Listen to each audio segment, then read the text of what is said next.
নাহমাদুহু ওয়া নুসাল্লি আলা রাসূলিহিল কারীম।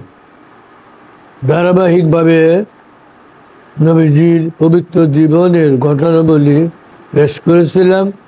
আজকে আমি নবীজির পবিত্র নাম পাথরে খোদিত পাওয়া গেছে এই মর্মে একখানা হাদিস আপনাদের সম্মুখে পেশ করছি। আল্লামা জালালউদ্দিন সুয়ুতি রহমতুল্লাহের রচিত খাসায়েসুল কুবরা প্রথম খণ্ড ৬৪ নম্বর পৃষ্ঠায় ১৪৭ নম্বর হাদিস হযরত ইবনে আসাকির হাসান থেকে, তিনি সুলাইমান থেকে বর্ণনা করেন।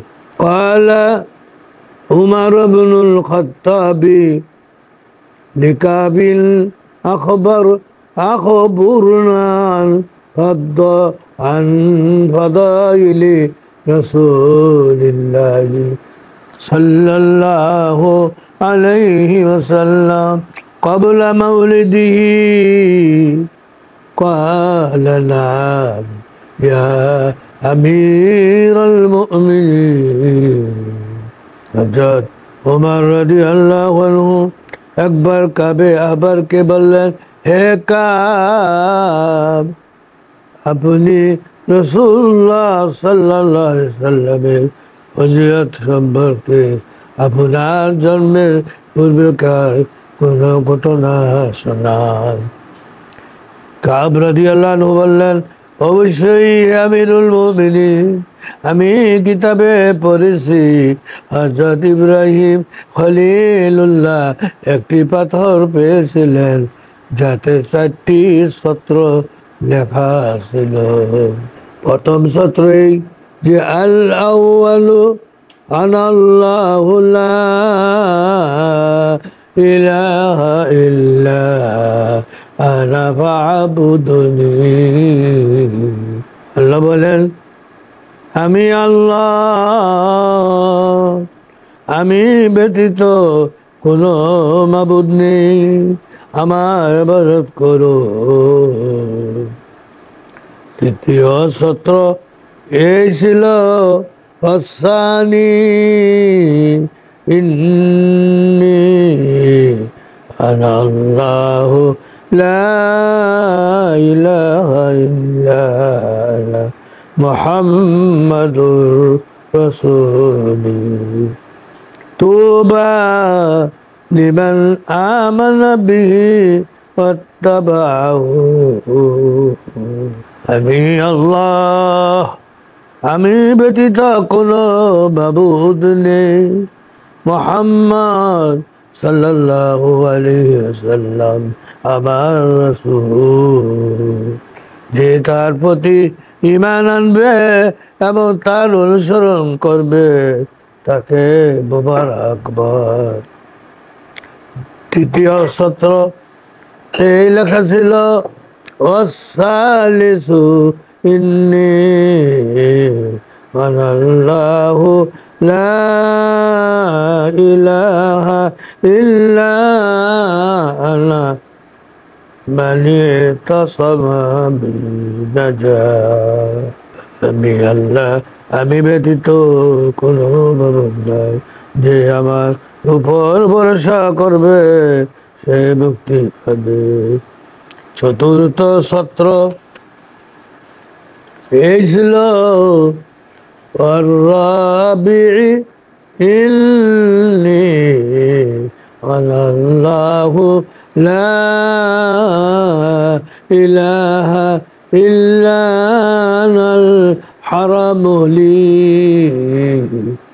ওয়াল কাবাতু বাইতি মান দাখালা বাইতি আমানা বি। আমি আল্লাহ, আমি ব্যতীত কোনো মাবুদ নেই। হেরে আমার কাবা আমার গৃহ, যে আমার গৃহে প্রবেশ করবে সে আমার আযাব থেকে নিরাপদ হয়ে যাবে। মুহাম্মদ ইবনে আসওয়াদ থেকে রওয়ায়াত করেন, তার পিতা কোনো জায়গায় নিচে একটি লেখা পান, সেটি পড়ার জন্য কুরাইশরা হিমিয়ার গোত্রের এক ব্যক্তিকে ডাকলো। সে বলল, এটি এমন এক দলিল যা বলে দিলে তোমরা আমাকে হত্যা করবে। মোহাম্মদ এমনি আসওয়াদের পিতা বলেন, এতে আমরা বুঝে নিলাম যে এর মধ্যে হযরত মুহাম্মদ সাল্লাল্লাহু আলাইহি সাল্লামের আলোচনা আছে। সে মতে আমরা দলিলটি লুকিয়ে ফেললাম। আল্লামা জালালউদ্দিন সুয়ুতি রহমতুল্লাহের রচিত খাসাইসুল কুবরা প্রথম খণ্ড ৬৪ নম্বর পৃষ্ঠায় ১৪৭ নম্বর হাদিস হযরত আল্লাহ রাদিয়াল্লাহু আনহু থেকে বর্ণিত। তিনি বলেন, ক্বালা ওয়াজাদা ফিল বাইতি হাজরিল মানকুরিল ফিল হাদমাতিল উলা قضية رجل فقرأه فإذا فيه إلى آخر الحديث। বাইতুল্লাহর প্রথম খনন কার্যে একটি নকশাযুক্ত পাথর পাওয়া যায়। এটি পড়ার জন্য এক ব্যক্তিকে ডাকা হলো। তাতে লেখা ছিল, আমার মনোনীত বান্দা, সে মুতাওয়াক্কিল, মুনীব ও মুখতার। সে মক্কায় জন্মগ্রহণ করবে। সে পাকা পথকে সরল করবে। সে সাক্ষ্য দিবে যে আল্লাহ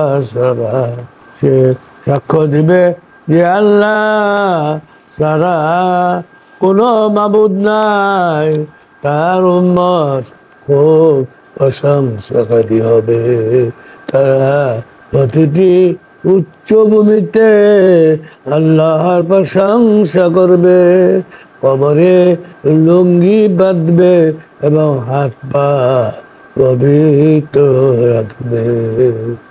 এ খোদা দয়াময় রহমানুর রহিম। আখিরু দাওয়ানা আনিল হামদুলিল্লাহি রাব্বিল আলামিন।